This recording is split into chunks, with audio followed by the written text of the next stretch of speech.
Good afternoon, everybody. Thank you for coming. I'm Pete, he's Nick, just so you know. In fact, I think that might even be the next couple of slides. Oh, look, there we are, aren't we beautiful? That one. That's Nick. No, not that one. No, it doesn't even get there. It's at the end. Anyway, welcome. Nick's going to lead the talk. I will chip in periodically. Hopefully there will be some time for us to take some questions afterwards. We're not going to run away quickly. And our contact details are on the slide, so anyone who wants to just ask a question, do feel free. There isn't a fee for an informal inquiry, okay? We're always happy to chat. So I'll hand over to Nick for the moment. Thank you very much. So I've talked about Alphabet shares for at least 12 months, and I've been doing it very, very regularly. As soon as I suggested the topic to one of the training providers, it seems to have absolutely taken off. And I think that's largely because there is perhaps not a full understanding of the tax implications of how you implement them, what happens when you implement them, what the tax issues are when you are actually normally implementing them for dividend planning, and how actually is that acceptable tax planning. So what we're going to talk about today, we're going to talk mainly about how you set these things up. Then we're going to talk quite a bit about the dividend issues and those types of things, but we're also going to cover a little bit more, because Alphabet shares is a lot wider than just implementing different classes of shares for dividend planning purposes. Things like growth shares, if you've heard of family investment companies, where you have different types of investments within a company for different for children and adults and things like that. So, firstly, what are they? Because there is no formal definition of this. You can't find Alphabet shares in any of the taxes acts. You can't find it under company law. It's just what we've called it because, as imaginative people as we are, we call them A shares, B shares, and C shares. In reality, it just means you've got more than one class of shares in your company. The issue we have from a company law perspective, and we just don't really have an awful lot of time to go into company law considering we're tax people, but the issues we have with company law is there is a specific section in the Companies Act that tells us that different classes of shares have to basically have different rights. So you will very commonly see a confirmation statement, A, B, and C, 1 vote per share, capital equal to the overall share capital, dividend at the discretion of the directors. Now, of course, if you word everything exactly the same, under the Companies Act, there is a very good argument that they are not different classes of shares. So that's our first problem. Plus, there are other kinds of issues with Alphabet shares as well. You have class rights, you have minority shareholder rights, and so the articles will probably need amending if you're setting them up as well. And so effectively what we're saying is we've got issues when we set Alphabet shares up, and we've got issues going forward to make sure that the articles allow it. Do the shareholders' agreement allow it? What does the shareholders' agreement say? Sometimes it will specify what dividends are to be paid to everybody. So really important that the legal issues aren't overlooked. And we see an awful lot of transactions that go wrong, and Alphabet shares are one of the issues where people haven't really given the full effort or the enough work into actually setting up to make sure it's okay. As a very quick example of that, we're in the middle of a fairly complex demerger at the moment, which we've been in the middle of for about 7 months, mainly because we got the clearances from HMRC to do the transaction. The company had about 9 classes of shares spread amongst different family members, but they hadn't actually done the paperwork properly back in about 2010. So once the lawyers got on board and started looking at the statutory books and records and the company's house stuff, they suddenly realized they had to spend what ended up being several months correcting what was done badly in 2010. And apparently the previous accountants had basically been trying to shortcut the process, send a few documents into Companies House and hope that was sufficient. So the kind of a practical warning here, I always say, if you've got something that involves company law, get the lawyers to do it. It's the old adage of, if you think it's expensive taking professional advice at the time you do a transaction, think how much more expensive it is 15 years later when you're trying to put it right, because you didn't. Absolutely. Sorry, Nick. Okay, so that's a bit about the company law that kind of our experience in practice. Now we're going to talk about the tax issues because we're the tax people.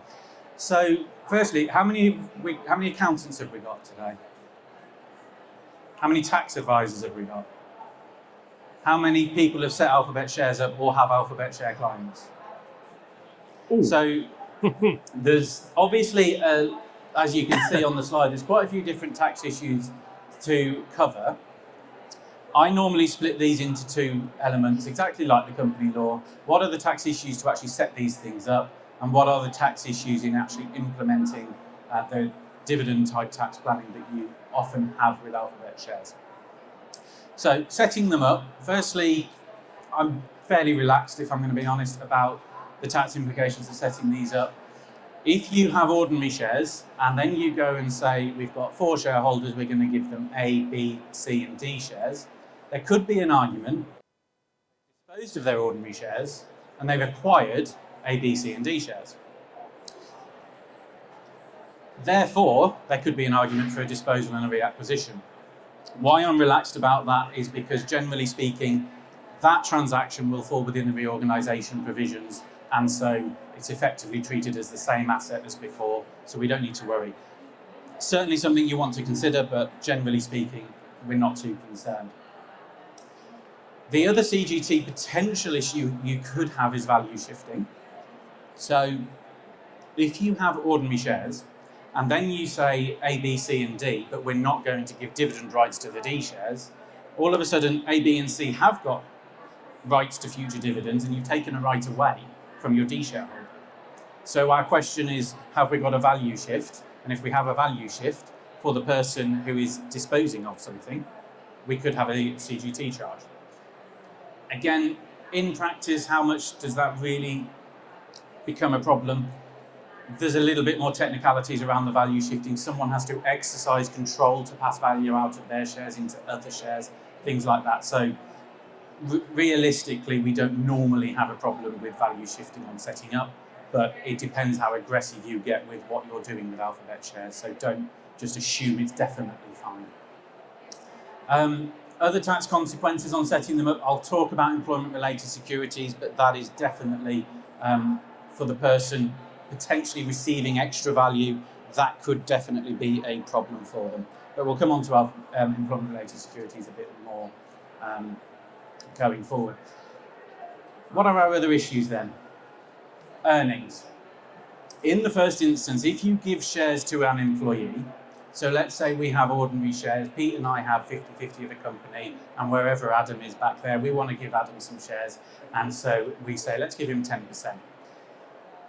In the first instance, giving someone 10% of the shares, even if we're going to give Adam the Alphabet shares so that we can decide to pay Adam different dividends than we currently pay ourselves, Adam receiving value in his shares is taxable as earnings. That's section 62 of ITPA, and it's value, tax on the money's worth that you receive. Even if it's not technically money's worth, it's almost certainly going to be an employment-related security. So this is another set of anti-avoidance rules that tells us if an employee receives shares, except for the personal relationship exemption, they are going to be employment-related securities. And there was a tax case on that that basically said, you're an employee and you've got shares, don't care why you've got them under employment-related securities. As I say, the only exclusion to that is if you have this family or personal relationship exemption. Also, don't get caught out. It applies to past, present or future employees. So even if they're not an employee at the time, you give them shares and then a week later they join, you're within an EOS regime. Presumably, if you give them shares and they join in a year, that's, if they're unconnected events, that's okay. But it's the in anticipation of them joining as an employee that they would be treated as earnings. Yeah, I mean, there's going to be at some point a distinction, but exactly how long the gap is really gets a bit more subjective, doesn't it? Yes. Similarly to earnings, other than earnings is obviously subject to PAYE and national insurance. If you receive value through shares under the EOS scheme, you will be taxed on that value that you receive. The basic rule of how you tax under these provisions is you receive value either when you set it up or something happens in the future to give you extra value, that's taxed as income. Any growth, any organic growth in the value of that shares from when you've got it to when you sell it is a capital gain. That's the basic rules of how these operate, but there's about 6 or 7 different chapters within Part 7 of ITPA, so it's a lot more technical than just that very brief analysis. There's also something called restricted securities. Who's heard of a 431 election? Nobody. No, nobody's heard of a 431 election. Crikey. If you set these up, you almost certainly need a 431 election. Let's put it that way. So the way restricted securities works is to say most OMB, most owner managed businesses, will have a restriction on those shares. Either an employee is restricted to who they can sell it to. You can't just sell it on the open market. You have to sell it back to the other shareholders or to the company. Or at the very least, if that employee leaves, they've got a bad leaver clause. So if they leave, they have to give their shares up. That's very, very typical. So they've almost always not just fall within ERS, but they fall within this restricted securities rules. And this is where Alphabet shares becomes a bit more of an issue. Because your chargeable events are lifting of restrictions, varying restrictions, or disposing of your shares. So if we create Alphabet shares and we're varying restrictions in any way, potentially, even though we've not done anything, there could be a change in value to which ERS applies. Even if we've not got CGT for the person losing value, someone's received value, they've got an income tax charge under these rules. As I say, 431 elections are very common because what they do is they allow the employee to elect not to be under these provisions. And as as a lot of people don't know 431 elections, I'll explain very briefly why this matters so much. So let's assume I receive value of a company when that company is worth, I'm going to do some really stupid maths in my head now, but let me try it, £10 per share. But because they're restricted, no one's going to buy them at £10 per share. They'll only give me £8 per share because they can't sell them to whoever they like. They have to sell them back into certain circumstances. So it depresses the value. So I've got a 20% difference between the restricted value and the unrestricted value.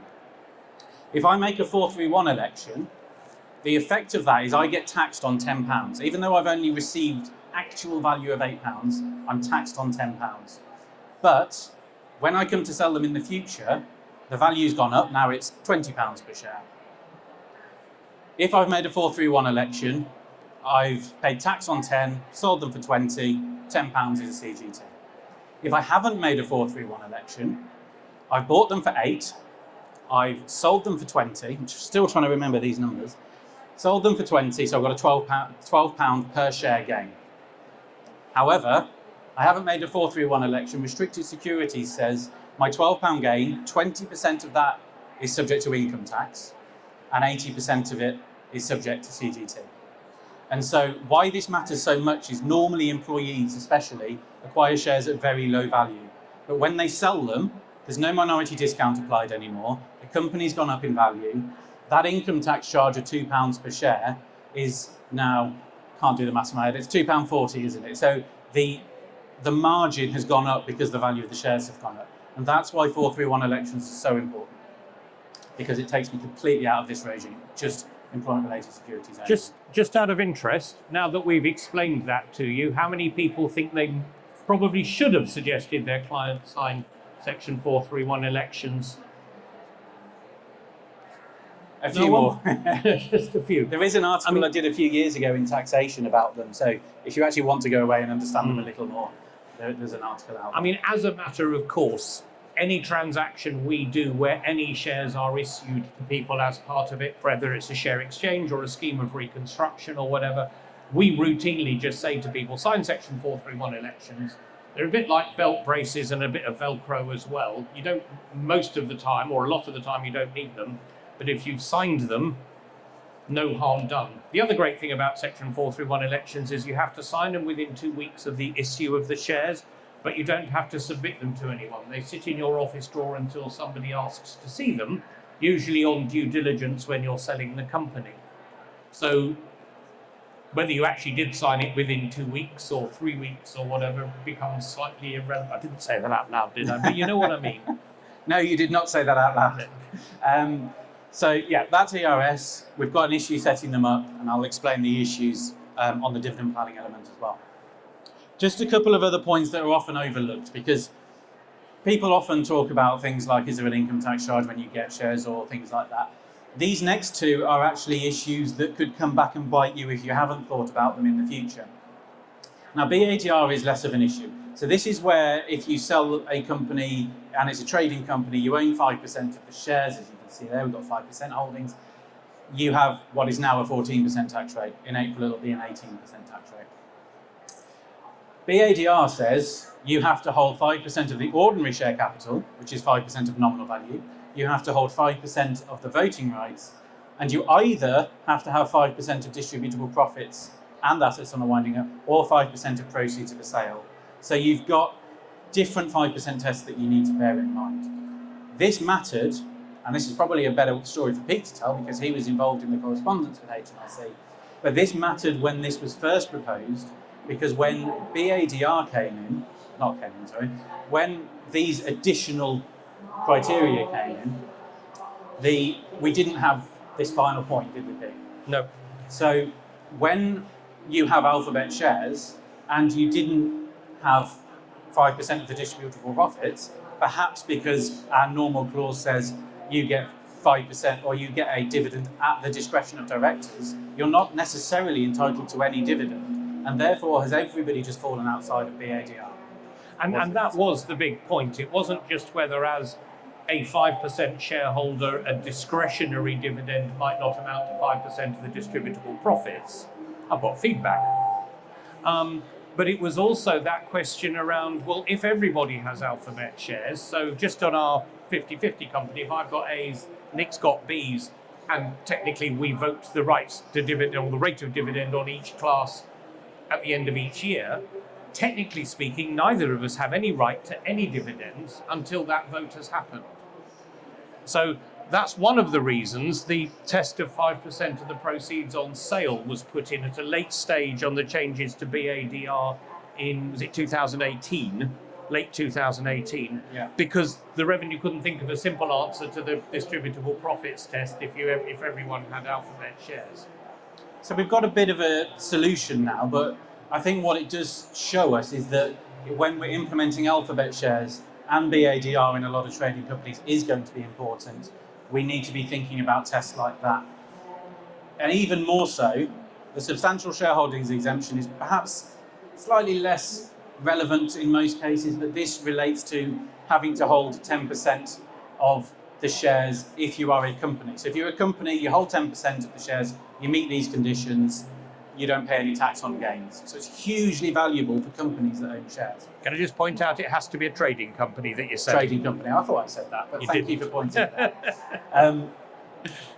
Now, the difference we have with BADR, if you've got a corporate shareholder with Alphabet shares, you have to hold 10% of your ordinary share capital, similar to BADR. You have to be beneficially entitled to 10% of your profits, and you have to be beneficially entitled to 10% of the assets. Now that's an and test. You have to do 1, 2, and 3. If you implement dividend only, if you implement Alphabet shares with discretionary dividend rights, is the company, in exactly Pete's explanation, is the company for SSE going to get being beneficially entitled to 10%? And so again, if you've got a corporate shareholder and you're implementing Alphabet shares, if you're not careful, you could make them completely lose and be SSE with them. So that's massively important for corporate shareholders. Okay, so that's what we're concerned about when we're setting them up. Now let's actually talk about some largely dividend planning. I'm hoping we have time at the end because I do want to talk a little bit about growth and freezer shares because that's really topical at the moment. But you can see there's huge amounts of reasons you implement Alphabet shares. Dividend planning is by far the most common. And why do we do this for dividend planning? This is a graph that, so many assumptions, it's unbelievable, but just to give you an idea of the tax savings. Let's say we take your personal allowance as a salary and then you take the rest as dividends. If you're on 50 grand and you're extracting 50 grand out of the company, you're saving just under 4 grand a year by doing that salary dividend structure. If you go up to 100 grand, you're saving even more. You're saving almost 4.5 grand. So fairly valuable. The higher you go, the less valuable this type of planning is.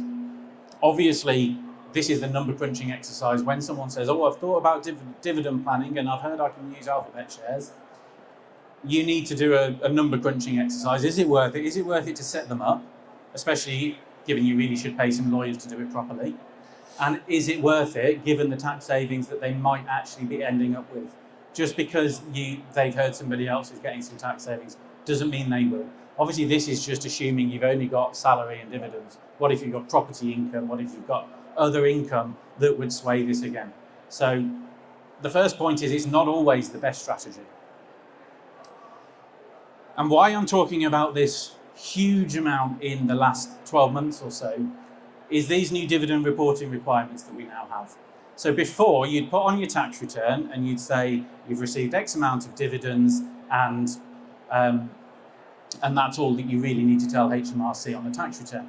Now HMRC, for a closed company, a director receiving dividends must disclose the name of the company, the registered number of the company, the amount of dividend they receive, and the percentage of shareholding. So you may have heard of dividend-only shares. So that's a special class of shares that has no voting rights, no capital rights, and only dividends.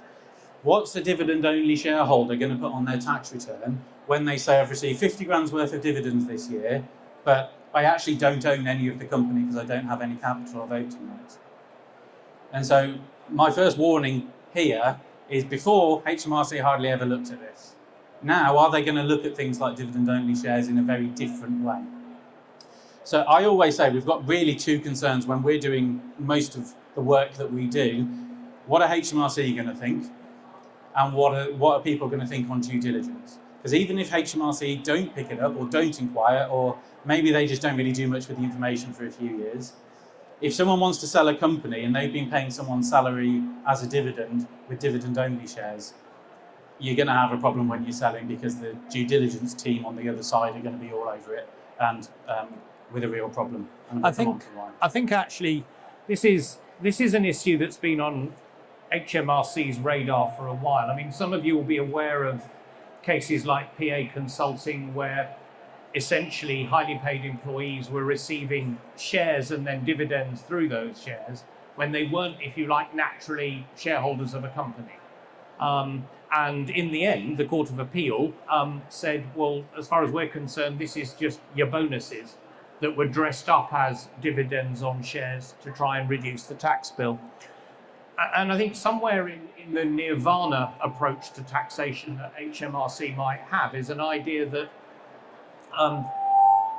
for anyone who's earning money out of a company or taking money out of a company, there's a certain amount that should be treated as earnings, the appropriate, if you like, almost transfer pricing amount that you should receive for being a director of a company of that size and carrying out the duties you do, and only the surplus should be allowed to be taxed as a dividend. Now, I assume most of you would agree with me that that would be utterly unworkable conceptually, but I think this is a first step towards trying to identify what sorts of amounts of so-called dividend income should really be treated as earnings, because in a way I do have some sympathy with HMRC if they said, well, it's interesting how somebody with £100 million turnover company is only taking a salary of 12,500. Because you'd be hard pushed to find somebody to take on a chief exec role for that company at 12,500 a year, wouldn't you? And just a couple of other brief comments. There's a link here you've all got hopefully a leaflet that has a QR code to these slides anyway.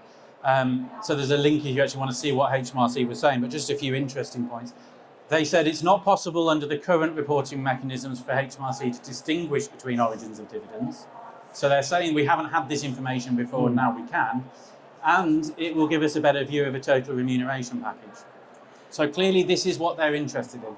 More importantly, I kind of say, well, actually dividends is nothing to do with remuneration, that's a share of profit. So actually, not quite technically correct to say it's looking at your total remuneration package, because as I'll explain, what dividends really are is nothing to do with remuneration. I think also, though, it might be worth thinking that there could, because that looks a bit negative, there could be a positive. You think about COVID and the support that was given to lots of people, except people who ran their businesses through companies, which I'm sure includes quite a lot of you, and what we were told was people who own companies and therefore live on dividends are clearly wealthy people and don't need any support. So to understand how much is just you taking the profits out of your company in a different way might be helpful next time there's a pandemic. Well, that was a cheery thought, wasn't it? Yes. Let's move on. Yes, let's. So, dividend planning, what are the main issues I'm concerned with? Are they really dividends? Artificial increases, and I'll explain what that means, and settlements, which are some anti-avoidance rules. So, what are dividends? That is a distribution of a company's profits to its shareholders. So anyone can receive a dividend as long as you're a shareholder, you don't have to be an employee. And if you are an employee, a dividend being paid should be a share of profit and not your earnings. Because earnings is a reward for services that you perform. So the easiest way to think about that is if you've got a group of 4 senior managers and they've all got an A class of shares. If you want to choose what dividends that they receive, you might say, I'll do A, B, C, and D shares so that we can say this guy's worked really hard, this person's not worked very hard this year, we'll give them 20 grand, we'll give that person 5 grand. Well, that is earnings because you're thinking about this based on the reward for services, what effort they've put in. If you just say they've only got an A class of shares, they all get 20% profit share, looks a lot more like dividends because it's just a distribution of a profit share. Pete's mentioned PA holdings. This was such a contrived scheme, and it was so contrived that they actually not only tried to pay bonuses and dividends, but they also tried to get a corporation tax deduction for them. So I don't think anyone can really be surprised that HMRC did not like that and actually attacked it. PA holdings, I always say, I'm not going into it for the interest of time, but I always say this is the one end of the spectrum. If you are that aggressive with your dividend planning, you are probably going to be looked into. And then at the other end of the spectrum, we've got everybody who's perfectly acceptably taking out dividends as a profit share. Somewhere in between, there's a line that HMRC doesn't like crossing. It's just where that line is, we don't really know. Discretionary dividends shares. How many of your clients have a confirmation statement every year that says the A, B, and C shares will have dividends at discretion of directors? Yes, I'm surprised there aren't more of you, yeah. I'm sure there's a lot more. The question is, why do they have that? When we come back and think, okay, if HMRC look into that and they say, why did you implement that? What's your commercial reason for doing it? Because if you have a commercial reason, then arguably there's much less risk. If your reason is I wanted to be able to pay them different dividends because they put in different levels of effort, then we're going to have a different conversation with HMRC. So really, if you can record why you're implementing these and why you're paying dividends at different rates, that would be hugely beneficial. I mentioned artificial increases. This is the other issue. So are they dividends or are they earnings regardless? That's our first problem. HMRC say we can attack this under another thing because PA Holdings was an interesting case because it showed how dividends can be converted. But actually, there was correspondence between HMRC and the ICAW at the time where HMRC basically said we're not really looking to attack OMBs taking profits out as dividends as a result of PA. So, as I say, there's a line somewhere. HMRC actually say there's another way we can attack this, and this is back to our employment-related securities issues, which says, they call it alphabet soup. This is exactly straight out of their example. What they're saying is, if a company declares a dividend, that dividend increases the value of a share. Even if you pay the dividend 2 minutes after you declared it. If you've got a £10 share, you declare a dividend of, say, £100,000, the value of your £10 share might go up to £11 or £12. Then you pay your 100 grand dividend, and the share value comes back down. And what that means is you've effectively created, according to HMRC, if you're doing this kind of planning, you've created an artificial increase in the value of that share, even for that 2 minutes, and then it's come back down to the level. So we have this chapter called Chapter 3B, artificial increases in share value, and this is exactly where HMRC could look. So if they can't attack it, that it looks more like earnings than dividends, they can certainly think about employment-related securities and this idea that declaring dividends, and this is more likely to come in if you're constantly doing it. If you have a regular stream that looks very artificial, you've got another issue. So 2 different taxes we've got problems with, which could subject additional tax to the individual.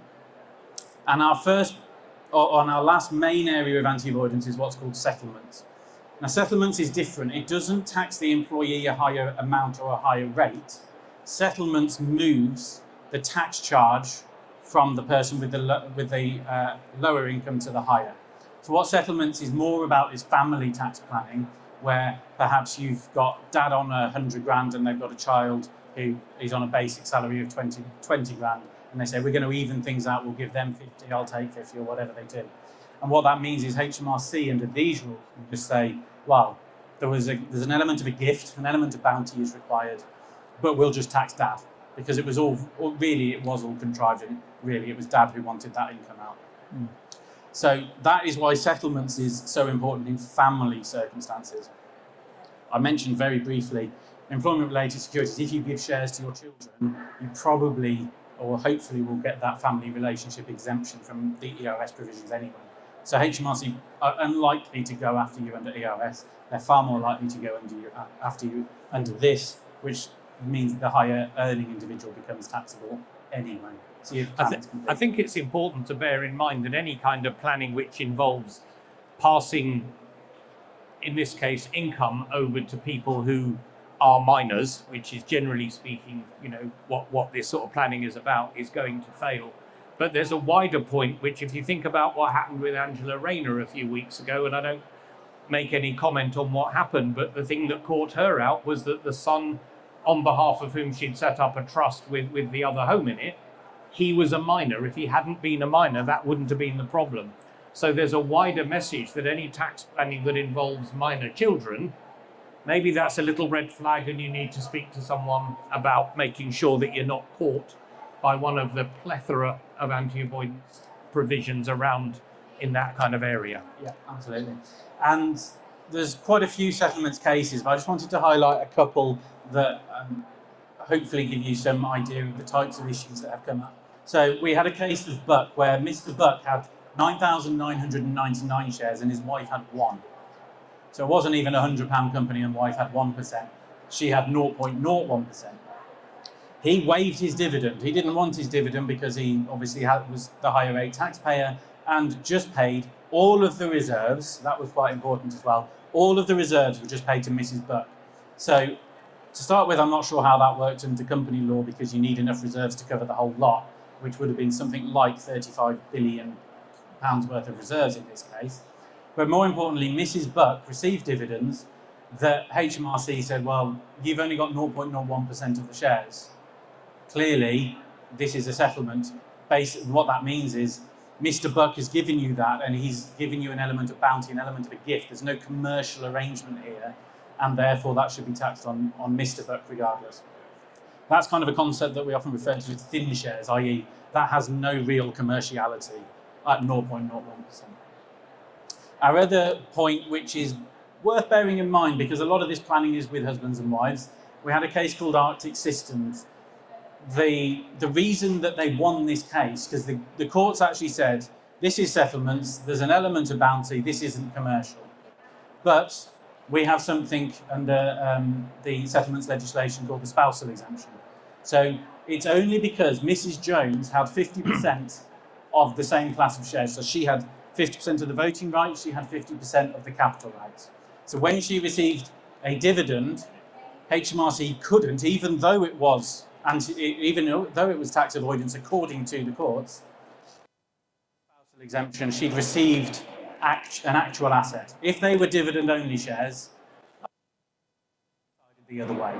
So do be aware that if you merge kind of the idea of thin shares, if you merge the idea that spouses have to have something, not just a right to a dividend, they have to have voting rights and or capital rights, and then you might be okay under settlements. The interesting there, of course, thing there is that kind of ignores the wider commercial aspect. I mean, again, I don't know how many of you or your clients are 50-50 husband and wife businesses, but when I set up my own business 16 years or so ago, if it hadn't been 50-50 with my wife, it wouldn't have been a commercial issue, it would have been a survival issue. And I'm not being entirely facetious, but people do, like Mr. and Mrs. Jones, you've moved the slide on, but Mr. and Mrs. Jones set up a 50-50 company because they were a married couple running a business together. And I think that commercial aspect did get lost somewhere in the number of court cases. Was it Court of Appeal, or did it go to the House of Lords in the end? I can't remember. Yeah. But anyway, do carry on. Let's just run through a few examples then, because as I say, I think this is a serious issue that a lot of owner-managed businesses are just playing a bit hard and fast with the rules. I do think there are a lot that are doing it perfectly acceptable, and then there's some that probably fall into the Arctic Systems court, where they're kind of not really doing it acceptably, but actually HMRC couldn't really attack it very easily. So here's one question. A company issues dividend-only shares to senior manager earning a salary of 100k. Then it reduces that salary to 12.5 and pays the rest as a dividend. Who thinks that tax treatment is absolutely fine? Anyone think that should actually be taxed as earnings? A few. Should that be taxed as employment-related securities? Nobody. Settlements? Nobody. I think, agree with the hands that did go up, I think that is clearly earnings, because the easiest thing for HMRC to attack with Alphabet shares is going to be where you just salary sacrifice and just start paying salaries as dividends. That's by far the worst thing you can do. If you were paying a bonus, it would look a little bit less obvious, but actually stopping someone's salary to pay dividends is going to be very difficult, especially with dividend-only shares. Okay, how about this one? Neil founded a company in 72. In 2015, gifted 10% to each of his 3 children. They all work in the business. Children are paid a salary of 50k. Neil decides their dividends based on their efforts that year. Anyone think that's absolutely fine and no risk whatsoever from HMRC? Anyone think that should be earnings? A few hands going up. Anyone think that's ERS? A few hands going up. And settlements? A few hands going up. Arguably, that could be taxed under any 3 of those. Earnings is arguably, you're saying, well, if you're being taxed as, if you're paying dividends based on efforts, you're being paid a bonus as a dividend. So earnings, I would say, but that's perhaps the more difficult for HMRC to take that point on. ERS, definitely, if they didn't get the personal relationship exemption, and if not, then HMRC are probably going into settlements. So again, where's that line? That one is somewhere close to the line, I would have thought. Final example, I think, a company incentivizes its management team with growth shares. Each year, the growth shares pay a dividend of 20%. Who thinks that's absolutely fine? If you've given dividends, tax the growth shares that you've given them, and then those dividends are just a profit. Earnings. Which bit are we talking about? Or the dividends? We're talking about the dividends, sorry. I think that's absolutely fine. Of course it's fine. You've just given them a profit share. You don't know how much profit share you're going to give them. You're not giving them anything based on their efforts. You're giving them a 20% profit share as an incentive. You're giving them the shares as an incentive, and then you're giving them a dividend as a fixed rate. You've not decided that based on their efforts at all. Now that's all I really wanted to talk about around the dividend planning element. Hopefully that's not been too much scaremongering, but just enough for you to think twice the next time someone starts talking about playing around with dividends and shares, of how it could work. Because of things like the changes in IHT that we've had announced in the last 12 months or so, I do just want to touch on what we're seeing a lot of around incentivising employees and how we can do it with family tax planning. And I've only got 5 minutes, so this is going to be a whistle-stop tour. The idea of growth shares is that this is an Alphabet share type arrangement as well, because what we do with growth shares, if Pete and I work together, let's bring Adam back in at the back there. If we want to bring Adam in, but we've got a company worth £1 million, if we give Adam 10% of that, he's received value. If you remember ERS, you receive value, you pay income tax. What we could do is say, we don't want to fork out the money for the income tax on those shares, so we'll implement growth shares. Adam's going to have 10%. He can have 10% voting rights. He can have 10% of the dividends when we declare them, but we're only going to give him 10% of the growth in value above £1 million. And because he doesn't have any value on day one, or he might have a little if there's dividends, and so we have to be a bit more technical with it, but because if you sold the company tomorrow for your £1 million, Adam gets nothing, in theory, there's no income tax charge.